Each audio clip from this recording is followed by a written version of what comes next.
केरळमध्ये काँग्रेस 100, डावे 39 जागा. मुख्यमंत्री पिनराई विजयन पिछाडीवर. या ठिकाणी माकपला एक मोठा धक्का मिळताना दिसतोय. डावे 39 जागा पाहायला मिळत आहेत. कोडेकर सर, केरळमध्ये माकपला एक मोठा झटका पाहायला मिळतोय. याचं कारण असं की गेल्या काही दिवसांमध्ये जी मतांचं ध्रुवीकरण जे झालेलं आहे किंवा ज्या पद्धतीने अन्य पक्षांनी तिथे प्रचार केलेला आहे, तिथे कुठेतरी एकाला मात देणं आणि ह्या मात देण्याच्या राजकारणामध्ये ज्यांची सत्ता होती किंवा ज्यांचं मताधिक्य तिकडे मानलं जात होतं, ते मताधिक्य कुठेतरी आताच्या काळामध्ये आपल्याला कुठेतरी दूर जाताना दिसतंय. त्यांचं मताधिक्य कमी होताना दिसतंय. माकप हा तसा डाव्या विचारसरणीचा आणि केरळमधला असलेला एक प्रबळ पक्ष आपण मानला गेलेला आहे आणि या पक्षाचे कुठे ना कुठे मुसंडी म्हणजे मारण्यात ते अयशस्वी झालेत आणि अन्य पक्षाला तिथे यश मिळतंय. अगदी. पण एकूणच केवळ ध्रुवीकरण हा एकच फॅक्टर केरळमध्ये महत्त्वाचा होता की इतरही काही फॅक्टर केरळमध्ये महत्त्वाचे होते? अन्य फॅक्टर्स पण महत्त्वाचे होते. मुळात केरळ हे अत्यंत सुशिक्षित असं असलेलं राज्य देशातलं हे आहे. तिथे शिक्षणाचा जो टक्केवारी आहे ती 100% टक्केवारी आहे आणि अशामध्ये विकास आणि ह्या सगळ्या गोष्टी होत असताना जो एक पगडा आहे डाव्या विचारसरणीचा, तिकडे जो पगडा आहे तो कुठं ना कुठं दूर करण्यामध्ये अन्य पक्षांना म्हणजे आपण भाजपला म्हणू ते कुठेतरी अयशस्वी ठरलेले आहेत. ज्या पद्धतीची रणनीती अन्य राज्यांमध्ये भाजपची यशस्वी ठरते ती केरळमध्ये यशस्वी ठरताना दिसत नाही. माकप असेल किंवा तिकडे काँग्रेस असेल, हा कुठेतरी त्यांचा जो पगडा आहे, इतक्या वर्षांचा जो पगडा आहे, तो मतदारांच्या मनातून काढणं किंवा मतदाराला आपल्याकडे फिरवून घेणं, मतदाराचं जो मत आहे, जे त्याचे विचार आहेत ते बदलवण्यात अन्य पक्षांना तिथे तेवढं यश मिळालं नाही आहे आणि याच कारणामुळे केरळमध्ये फार सत्तांतर होताना दिसणार नाही किंवा आता आपण जे म्हणतो की कुठेतरी एक धक्का बसला आहे, पण तो धक्का जरी बसला असला तरी केरळमधली जी सत्ता आहे ती त्याच पक्षाकडे राहील अशी एक शक्यता आहे. अगदी. केरळमध्ये काँग्रेस 100 तर डावे 39 जागांवर आघाडीवर. मुख्यमंत्री पिनराई विजयन हे मात्र केरळमध्ये पिछाडीवर आहेत.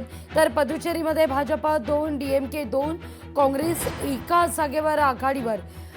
पुदुचेरीत ऑल इंडिया NR काँग्रेस 8 जागी आघाडीवर आहे.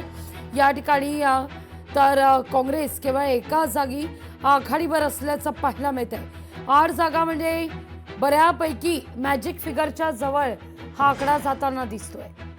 त्याच्यासोबत भाजप पण आहे. भाजपच्या 2 जागा आहेत, त्यामुळे त्यांच्या 8 जागा आणि भाजपच्या 2 जागा असे ते 10 पर्यंत पोहोचलेले आहेत. मॅजिक फिगरच मुळात 16ची आहे.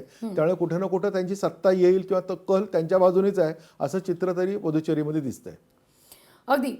पण या सगळ्या निवडणुकाचा आपण पाहिलं तर 5 राज्यांच्या या निवडणुकांमध्ये बहुतांश 4 म्हणूया आपण, इथं मात्र भाजप आपला गड काबीज करताना दिसतेय.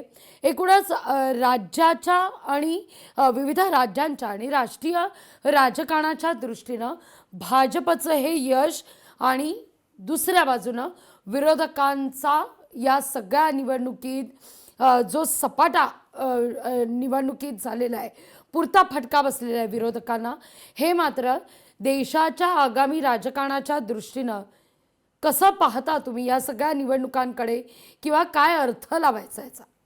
नक्कीच भारत मुळात हा देश हा लोकशाही प्रधान देश आहे. तिथे जेवढं सत्ताधारी म्हणजे सत्तेवर बसलेल्या पक्षाला जेवढं महत्त्व आहे तेवढंच पक्षाला महत्त्व विरोधकांच्या असतं, म्हणजे विरोधी पक्षाला असतं.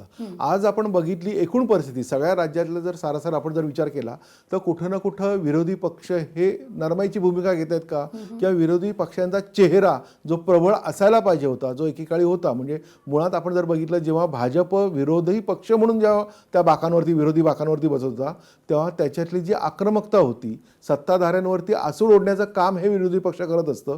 पण गेल्या काही निवडणुकांमध्ये किंवा गेल्या काही काळामध्ये आपण जर पाहिलं तर विरोधी पक्षांचा चेहरा, मग तो कुठलाही विरोधी पक्ष असू दे, काँग्रेस असेल किंवा अन्य प्रादेशिक पक्ष जे असतील, कारण काँग्रेस हा तसा आत्ताच्या घडीला देशातला सर्वात मोठा विरोधी पक्ष म्हणून आहे, काँग्रेस हा सर्वात जुना पक्ष म्हणून आहे, पण कुठेतरी त्याची दिशा भरकटली आहे का, कुठेतरी नेतृत्वाची स्पष्टता नाही आहे. आणि दुसरी सर्वात महत्त्वाची गोष्ट म्हणजे धोरणात्मक जी रणनीती आखायला पाहिजे पक्षाची यश मिळवण्यासाठी, कारण सत्तेवरती आज हे पक्ष बसतील, दुसऱ्या वर्षी दुसरा पक्ष बसेल, पण आपण जी रणनीती आखायला पाहिजे, जे धोरणात्मक निर्णय घ्यायला पाहिजेत, ते कुठेतरी घेताना काँग्रेस असेल किंवा विरोधी पक्ष असेल हे घेताना कमी पडते. स्पर्धा म्हटल्यावरती काय असतं की दोन माणसं जर धावत असतील तर जो सर्वाधिक वेगाने धावतो तो जिंकतो. आत्ताची परिस्थिती आपण सारा जर विचार केला तर दुसरा माणूस धावतच नाहीये, मग न धावलेला पण विजयीच होणार, जो चालला तरी विजयी होईल. म्हणजे भाजपची खूप मोठी सरशी ही कुठे आहे तर विरोधक प्रबळ नाही म्हणून भाजपची सरशी होते.